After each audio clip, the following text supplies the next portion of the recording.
Hi, class. All right, so today we are going to cover chapters 5 and 6. So this is where in your modules, it's going to get a little bit different because we're covering 2 chapters this week. We are covering 2 chapters because 5 and 6 go really well together, but also because most of 6 is a lot of charts of different illnesses, their incubation times, and symptoms for common childhood illnesses. However, I don't expect you to have those charts memorized. The main part of chapter 6 that we're going to talk about is SIDS, sudden infant death syndrome. And then we're going to talk about chapter 5, which is about contagious illnesses and how they spread. But as far as memorizing the ins and outs of every single contagious illness that is common to young children, no, we're not going to do that.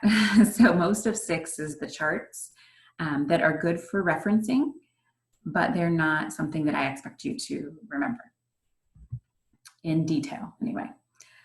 So let's get to our PowerPoint here.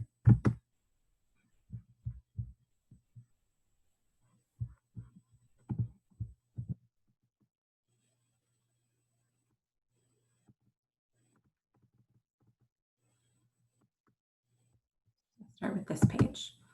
Okay, so first a little background in our immune system. Our blood is made up of multiple different cells. One of those cells in our blood is a white blood cell. A white blood cell is part of our immune system, and it is broken down into all these other different parts. The names of them, the specific function of each part is not important, but what is important to know is that this part, the lymphocyte, which is part of our immune system, is what helps our bodies create something called antibodies. And these are substances produced by our body to help protect us against disease. And so this is our body's natural way of fighting off viruses and bacteria that enter our body and keeping us healthy. So let's think about some risk factors now for children and why they might be more susceptible to contagious illnesses. First off, young babies, basically their immune system is a blank slate. They have not had very many opportunities to develop those antibodies because they haven't come in contact with anything. And typically in those first few months of life, a lot of times the baby is only home, a lot of times only with a few different caregivers. Hopefully those caregivers have protected themselves against illness by having up-to-date vaccinations and their annual flu shot. And so hopefully that baby is pretty well protected. They're not mobile yet, and so they're not crawling all over the place and touching things that other people have touched. We put the baby in one spot and they kind of stay there. And so they haven't come in contact with a lot of other germs, and so they haven't necessarily developed the antibodies. Breastfeeding, however, does pass some of the antibodies that the mom creates to the baby. So it helps to get the process started of beefing up their immune system. Also, young children have little tiny faces, and that's what makes them so cute. And part of it is their nose and their eyes and their mouth, they're all kind of close together, and that's, you know, the endearing part of a child's face. But it also is the part that makes them more susceptible because it's easier for organisms to enter and infect those various areas. And then also young children are typically in group settings. So especially if a young child has to go to a daycare setting, or then when they're in preschool, in school, as we'll see, In school, a lot of times they're put into groups, or their desks are clumped together. And so they're always in close proximity with one another. They might be sharing multiple of the same materials. Until the recent pandemic, shopping carts weren't wiped down regularly. And so all these community places where we use some of the same supplies, every person that's touched that for at least a little while has put their germs on it, and then we're sharing germs. We're all very hyper aware of that now with COVID-19, but before that, we never really thought about it. Children are also typically a part of group activities or functions where there's a lot of hands-on type work. So like this is a picture of a library where we're all looking and holding the same books. But either way, like children's museums, all of those things, those are places where we want children to be really hands-on because we know they learn better that way. But that's also how they spread germs, because what do children do? They touch everything, including their mouth, their nose, and then they share it all around. And then after they've picked up everybody else's germs, they bring it back and put it in their mouth and their nose. It's just like an endless cycle. So this is how essentially the germs get spread. But in order for a communicable or contagious illness to actually infect another person, there needs to be three things. First, there has to be a host, and that's a person or a child. There has to be a pathogen present at that time. So that's a time when there's a virus or a bacteria present. And then lastly, there needs to be a method of transmission. And so we'll talk more about what each of those are, right? So the host is the person. The pathogen is the virus or the bacteria that can cause the illness. And then transmission can happen in multiple different ways. So for our really young babies or children that are developmentally delayed and need to be diapered longer, they have a higher risk of fecal oral transmission because they sometimes like to put their hands down in their diapers. Airborne is another type of transmission. This is what we know is the highest way that COVID-19 is transmitted, through when you sneeze or you cough, the droplets that spew into the air. Direct contact, that is from one infected person to another host. So there's nothing in between. And then indirect contact, that is where there is an in-between object. So a person that is sick and infected, let's say drinks out of a water bottle, puts that water bottle down, and another host or person comes along and starts drinking from the same water bottle. So a sick person has touched something else, and then another person comes along and touches where that sick person has been. That's called indirect contact. So we're going to go through a little timeline here. We've got our cute little guy here who's being dropped off. We're going to pretend at daycare. So mom kisses the baby goodbye. She has a cold. Maybe she doesn't quite know it yet because it's the early stage, but she's got a cold. She's directly giving him those germs. And now this starts the first phase, which is called incubation. Now, incubation can have various times.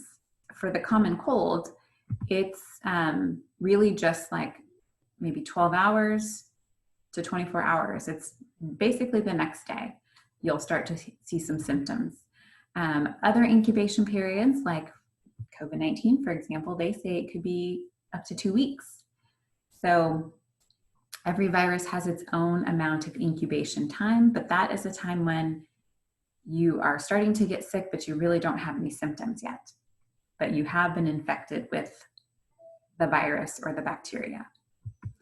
Then next you move into the second stage, which is called prodromal. And this is where you start to have vague symptoms. So let's say for this little guy, maybe he comes to daycare the next day and he's just got like a little clear drainage from his nose, but he has no fever. He's acting fine still. He's just got that little drainage. And so you kind of just think, oh, maybe he has just been crying. You don't see any other symptoms, right? That's a very vague symptom.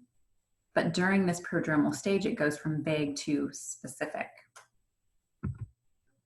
And the specific symptoms are the low fever, a cough, a runny nose, and now at the end of the second stage, that child is very contagious.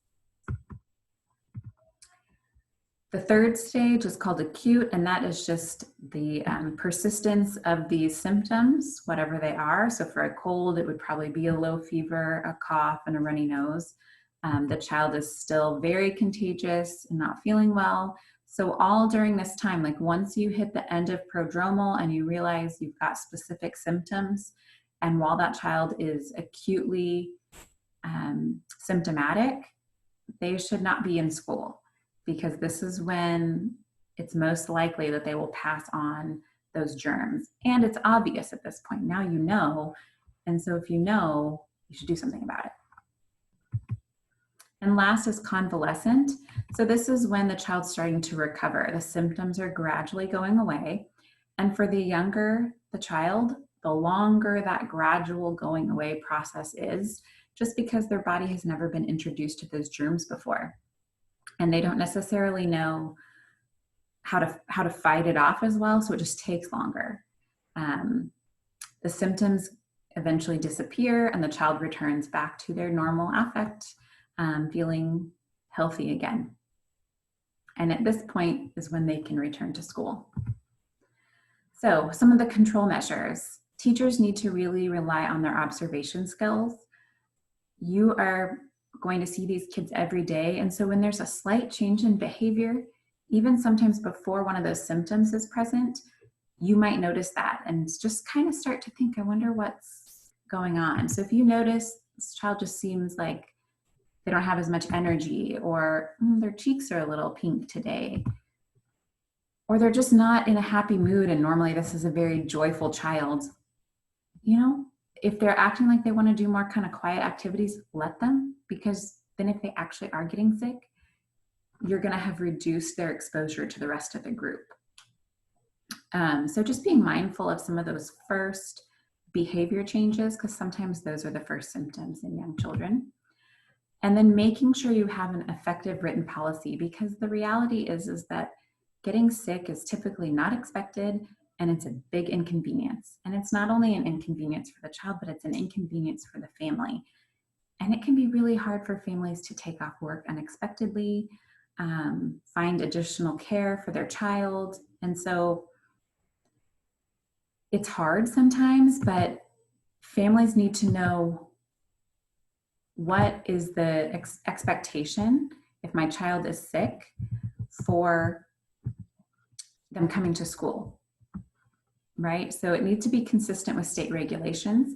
You can't be lax and, you know, let children come with many symptoms that other places won't, right? It needs to be consistent with state regulations that keep the general population healthy.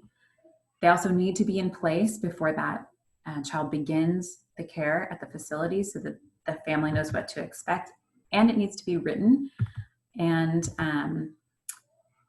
very clearly, so that the family is aware and has signed their name to it, that if my child has these symptoms, any of these symptoms, they're not to be coming to school that day or daycare. And here are the very specific guidelines for when they can come back to school. I'm going to move past that. Teachers also need to be helpful in the environment. So how you manage your environment, whether it's a daycare, a preschool, or the school classroom, really can help control the risk of contagious illness spreading. Again, it has to be consistent with state regulations. You need to be mindful of what you're doing in class. that keeps surfaces clean and things like that. You want to use universal infection control precautions. This is going to protect you. So anytime you're handling a bodily fluid of another person, you should be wearing gloves. You should make sure you're disposing of those items properly so that they're not somewhere that another child could get into, not like an open trash can where they could reach down in, but something closed and latched and protected. Also, washing your hands, as if we haven't heard it enough. It really is the most effective way to control communicable illness. And that also means we need to teach young children how to do it properly, because there's a wrong way. There really is. And so making sure that they know the order that they should go in, how long they should have their hands soaped and lathered, how long they should run them under water, teach them fun ways, songs they can sing that help them know the right amount of time to keep their hands under the sink, how to dry their hands off and then turn the knobs off so that they don't reinfect their hands. And this is a part of helping teach young children to help control the environment as well. And then the room design, right? Having windows that allow for fresh air, making sure your napping places are far apart and that children aren't close together with their heads right next to each other, breathing in each other's faces.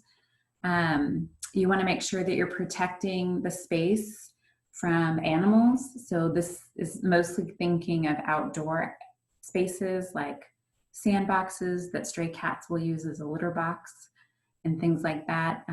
Water play items need to be dumped out, dried, and refilled regularly because mosquitoes like to lay their eggs in water that's standing and still. And so you just want to make sure you're doing some of those normal caretaking practices to keep the environment very clean as well. So we're going to talk now about colds. This is the number one, cause in the wintertime, especially, of illnesses. So as crazy as it sounds, young children typically get 7 to 8 colds per year. There's only 12 months in a year. So this means that the majority of the year, sometimes they are sick. Now the symptoms range, right? But a very young child, especially if they are exposed to a lot of germs or group settings early when their immune system is very underdeveloped, it can be very often for them to get sick a lot. It's why it's so frustrating for parents of young children, because you feel like you finish one cold and then they're getting another one. Or one kid in the house gets a cold and they're starting to get better, and then it just moves on to the next person and the whole family goes through the cycle. It can be infuriating, but it's very common because their immune systems are still underdeveloped. Symptoms can range from just sneezing, runny nose, all the way to a fever, sore throat, and headache when they're feeling really bad. Most colds are viral. So that means a virus is what's causing the cold. And it spreads rapidly. That's why it's so important to have some of those practices that we've just talked about in your environment and your policies in place, because as soon as you notice and observe that a child isn't feeling right, you need to get them separated, and you need to clean the spaces that they've been playing with that day, have everybody wash their hands, and you need to get them home. Because again, it's going to spread so quickly that you're going to have your classroom already sick before you even realize it. Most children are contagious in the first 2 days. And so this is when you need to exclude them from the classroom. You want to make sure that they're getting enough rest, they're increasing their fluids. Non-aspirin fever reducing medication can be given, but it has to be by a parent. It has to be by a physician. directed if you're going to do it at the school, but typically you wouldn't be because you're going to be excluding them from being at school anyway. And just a reminder that antibiotics are not effective against cold viruses. Anything that is caused by a virus, you cannot use an antibiotic to cure. They just help cure bacteria. Viruses, you can help control symptoms, but not actually provide a medication that cures it.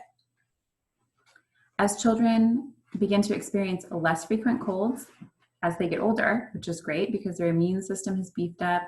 They also are getting bigger, so their respiratory tract, that's enlarging, and it allows for more things to kind of flow through and keep them healthier.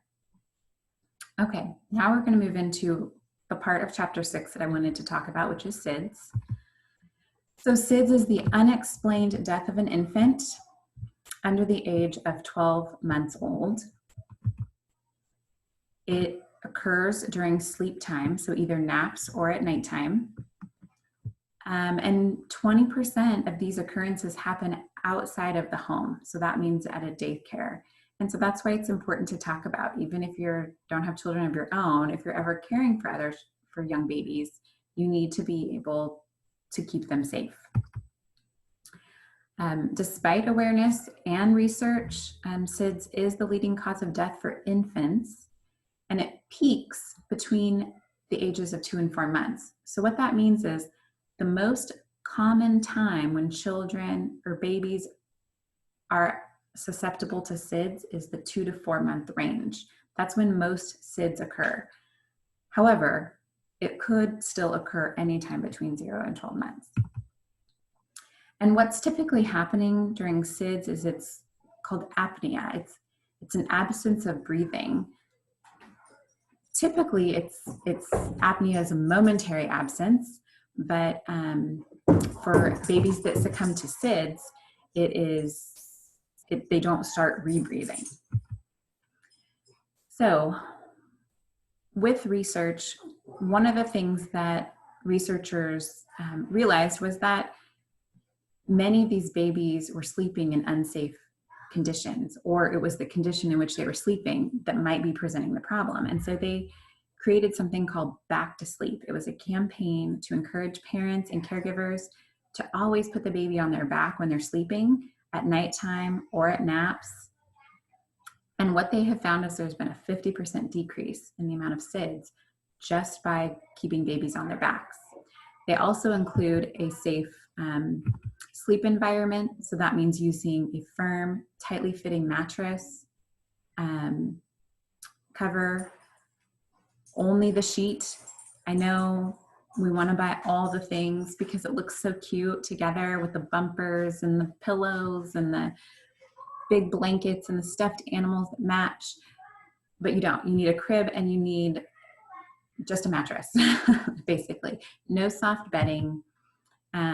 Offering a pacifier when the baby falls asleep has also shown to have some reduction in SIDS. Breastfeeding babies tend to have more, hold on one second. Excuse me.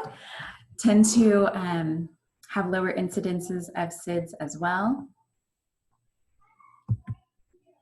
And then avoiding air pollutants. So secondhand smoke, car fumes, wood smoke, fireplaces, any kind of pollutant like that can make the air quality worse and not be good for breathing conditions.